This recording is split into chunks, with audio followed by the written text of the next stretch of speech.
Hello friends, आप लोग कैसे हो? आशा करती हूँ कि आप लोग बहुत अच्छे होंगे। आज मैं आपके सामने एक टैरो स्प्रेड लेके आई हूँ और उस टैरो स्प्रेड को मैं एक्सप्लेन भी करूँगी। टैरो स्प्रेड का फर्स्ट कार्ड है 6 ऑफ वॉन्ड्स, सेकंड कार्ड है the moon card and third card है the king of wands. Okay, मैं इसको पास्ट, प्रेजेंट और फ्यूचर की तरह लूँगी। तो प्रेजेंट में मून एनर्जी है, पास्ट में 6 ऑफ वॉन्ड्स और प्रेजेंट में किंग ऑफ वॉन्ड्स। एंड मैंने मून कार्ड को एक्सप्लेन किया है और आया है 9 ऑफ पेंटिकल्स। ओके, तो आप 6 ऑफ वॉन्ड्स के अगर कार्ड को देखोगे तो यहाँ पर एक ऐसी लेडी है जो कि लाइम लाइट में है यहाँ पर। ओके, वो लाइम लाइट में है और उसके पास ये ब्राउन कलर का वॉन्ड है जिसमें ग्रीन कलर का उसको अबंडेंस मिला हुआ है गिफ्ट में, ब्लेसिंग के तौर पर। इसके पास वॉन्ड की एनर्जी है, यानी कि फायर की एनर्जी है। एंड एक्साइटमेंट है बहुत ज़्यादा। एंड वो लोग उसको अप्रिशिएट कर रहे हैं। ओके, और she is in the centre stage. उसके बाद ये जो प्रेजेंट एनर्जी है यहाँ पे, तो मून एनर्जी है समहाउ। ये जो पर्सन की जो एनर्जी है वो बहुत ज़्यादा ब्लू है। दैट मीन्स कहीं ना कहीं ये मून की जो एनर्जी होती है, मून की अनस्टेबल एनर्जी में अनस्टेबल हो चुकी है ये पर्सन। अब अनस्टेबल कोई कैसे होता है? अनस्टेबल होता है जब वो डूब रहा है, इसको स्विमिंग नहीं आती है। ओके, और ये पानी में डूबती जा रही है। और फुल मून है तो क्या है, इमोशंस बहुत ज़्यादा हो गए, यानी कि वेव्स जो पानी की बहुत ज़्यादा हो गई हैं, तो ये पर्सन डूब गया। ओके, ये लड़की जो है वो डूब गई on a full moon night.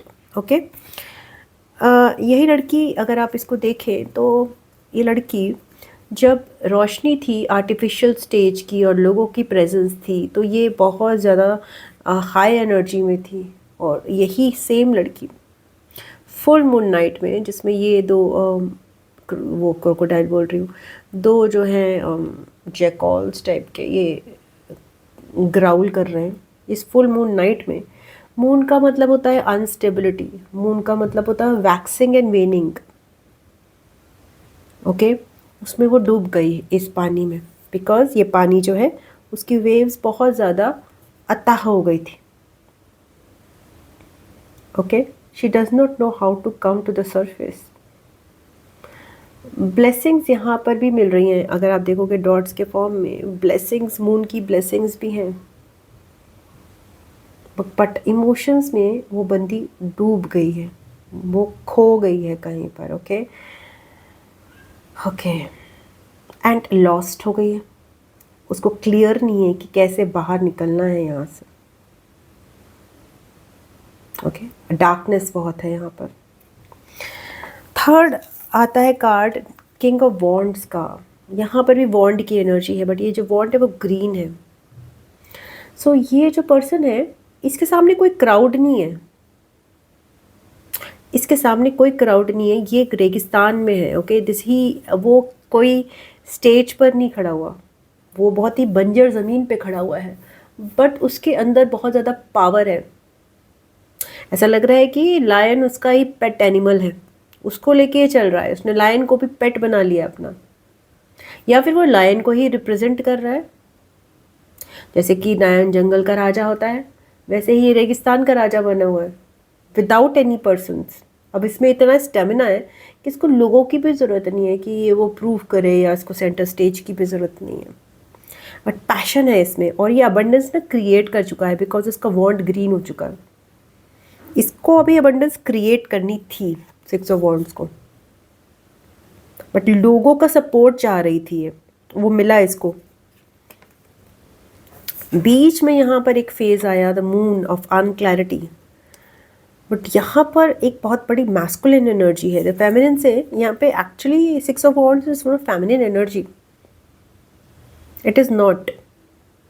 But 6 of wand एक ऐसी जगह है मिड ऑफ द वॉन्ड, जहाँ पर एक पर्सन को सपोर्ट सिस्टम मिलता है और वो अपनी एनर्जी, बिकॉज एक ये थोड़ी सी फ्रेजाइल एनर्जी है फिर भी compare to the king of wands, ये हाई बिल्डअप है। ये पर्सन सपोर्ट सिस्टम से और एनलाइटनिंग से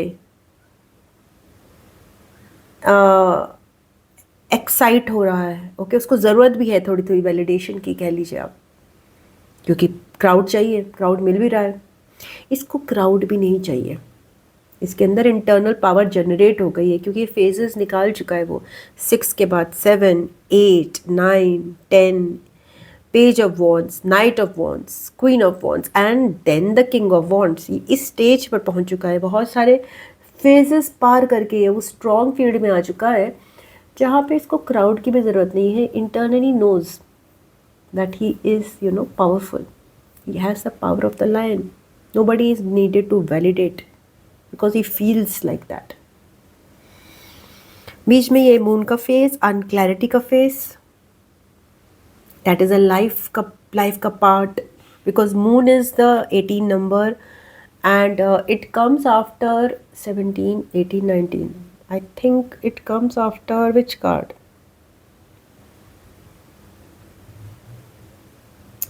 Star card.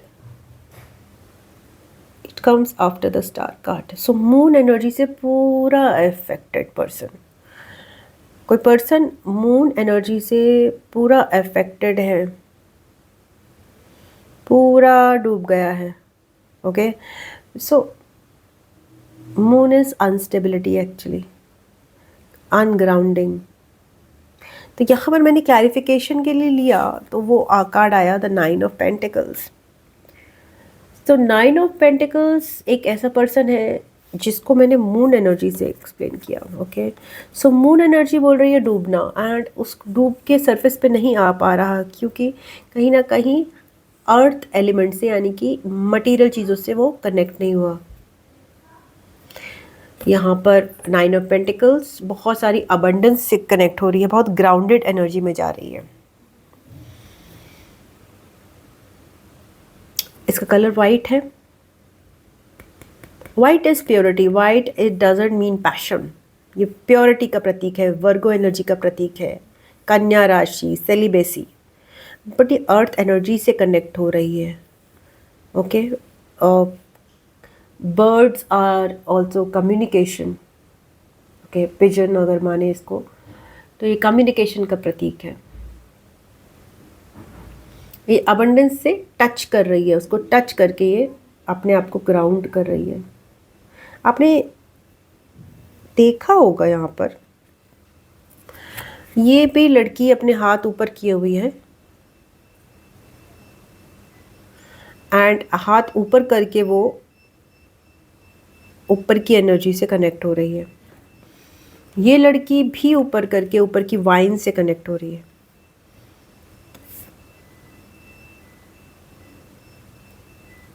But somehow this girl has lost connection.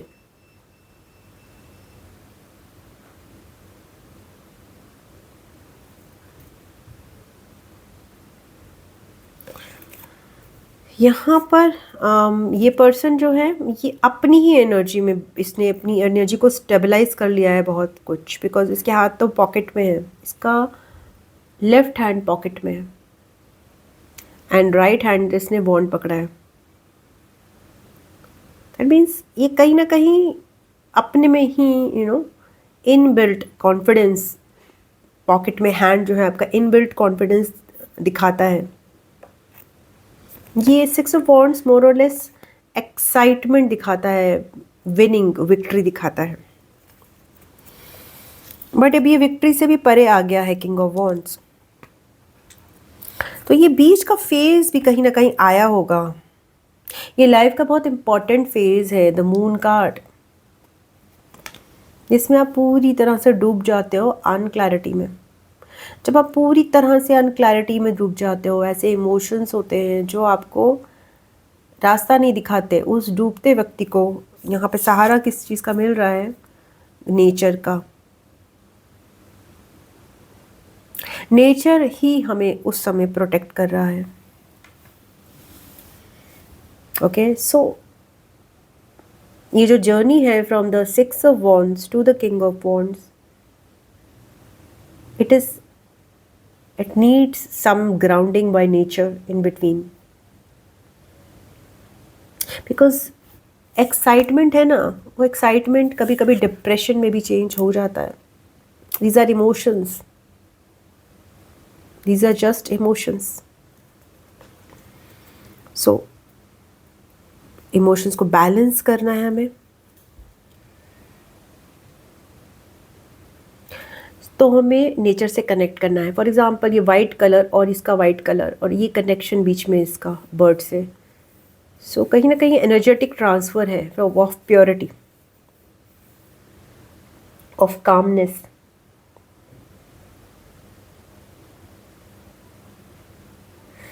यहाँ पे अगर हम देखें इस लड़की को द मून कार्ड में, तो इसमें और पानी में कोई फ़र्क ही नहीं बचा. ये पूरी पानी बन गई है एक तरह से, अगर आप देखें तो ये केवल इमोशंस बन गई है अपने.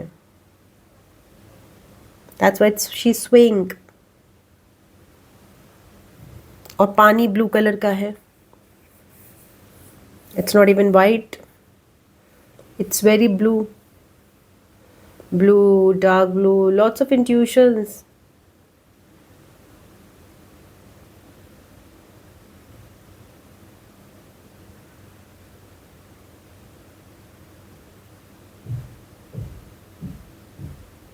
द हाई प्रीस्टेस जो है वो भी इंट्यूशन होती है, एंड मून कार्ड भी इंट्यूशन होता है. बट ओनली डिफरेंस नहीं बोलूँगी मैं,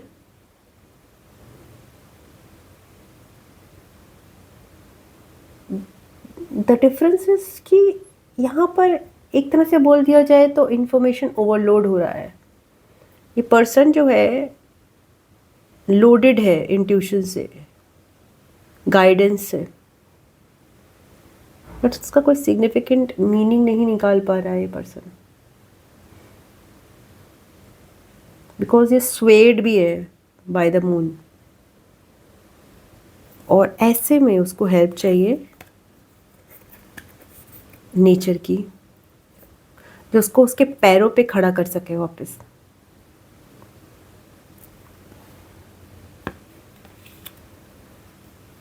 एक और कार्ड निकाल के देखते हैं.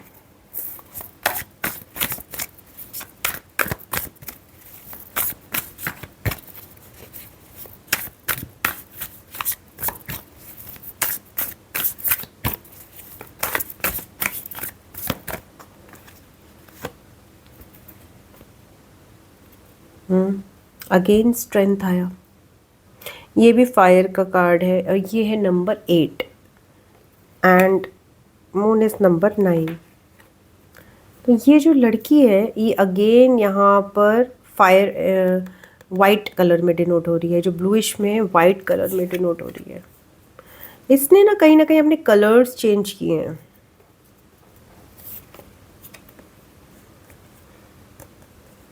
यहाँ पे ब्लूइश से ये वाइट हुई है, तो that is one of the reasons जो इसको सपोर्ट कर पा रहा है. तो वाइट अगेन प्योरिटी का प्रतीक है. यहाँ पर जहाँ जहाँ इसने प्योरिटी को चुना है, ओके, वहाँ पे खड़ी हो पाई है. और ये लड़की एक अगेन देखिए नेचर से कनेक्ट कर रही है, बहुत ही क्लियर कट है. यहाँ पर भी वाइट एंड वाइट है एंड यहाँ पर भी वाइट एंड वाइट है. तो अब इस पर्सन की जो कैरेक्टरिस्टिक है वो मून एनर्जी से अट्रैक्ट होने की है, स्वेड होने की. मून एनर्जी से वो पर्सन जो है अट्रैक्ट होता है या फिर उससे अफेक्टेड होता है जिसके अंदर वाटर एलिमेंट बहुत ज़्यादा है, जो ऑलरेडी मून से अफेक्टेड है, वाटर एलिमेंट से भरा हुआ है. तभी तो वाटर इफेक्ट करेगा. अगर आप हिमालयाज़ हैं तो हिमालयाज़ थोड़ी ना मून एनर्जी से अफेक्टेड होंगे. सागर होगा ना, नदी भी नहीं होगी, सागर होगा, बिकॉज उसमें वाटर एलिमेंट जाता है. कनेक्शन कहाँ पे आ रहा है अगेन? नेचर से. और नेचर में भी स्पेसिफिकली इन्होंने इसमें एनिमल्स दर्शाए हैं, बिकॉज एनिमल्स प्योर होते हैं, तो वो ग्राउंड करने में हेल्प कर रहे हैं. बिकॉज ये तो 2 चीज़ें दे रहे हैं, becoming pure as animals, because white and white आपने ड्रेसअप भी एनिमल्स की तरह किया, एनिमल्स का कलर नहीं चेंज हुआ, आपने अपना कलर चेंज किया है. तो you have to be pure also to connect to the animals, but that will ground you in this journey. बीच में कहीं ना कहीं from the six of wands to the king of wands, you will need the grounding. Okay, and see the effect of the grounding, see the body, see the muscles, see the strength, see the power. उसको किसी की validation की ज़रूरत नहीं है, but ये phase जो बीच में ना पार करना था वो किया है, और यहाँ पे एनिमल्स की हेल्प ली है ग्राउंडिंग के लिए, एंड ऑब्वियसली प्योरिटी की हेल्प ली है. पैशन में आए हैं क्योंकि ड्रेड है ultimately, but the journey of complete passion, it is beginning with the white purity, white purity, white purity, and but obstructed by the emotions unmanageable. और ये अलग अलग कलर के इमोशंस है, light blue, dark blue, purple, अलग अलग colours के emotions हैं जिसमें सेपरेशन नहीं है. बहुत शेड्स हैं, बहुत shades, multiple shades.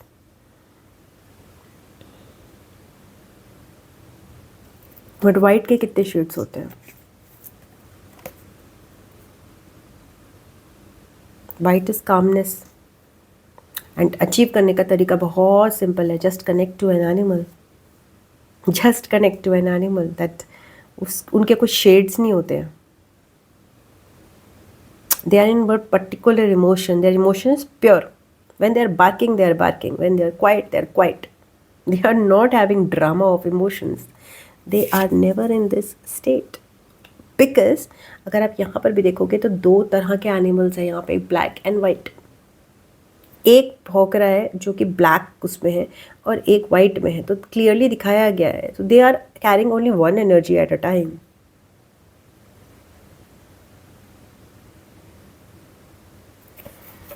So that is a guidance. ऐसा रीडिंग आपको अच्छी लगी है तो बताइएगा, ठीक है?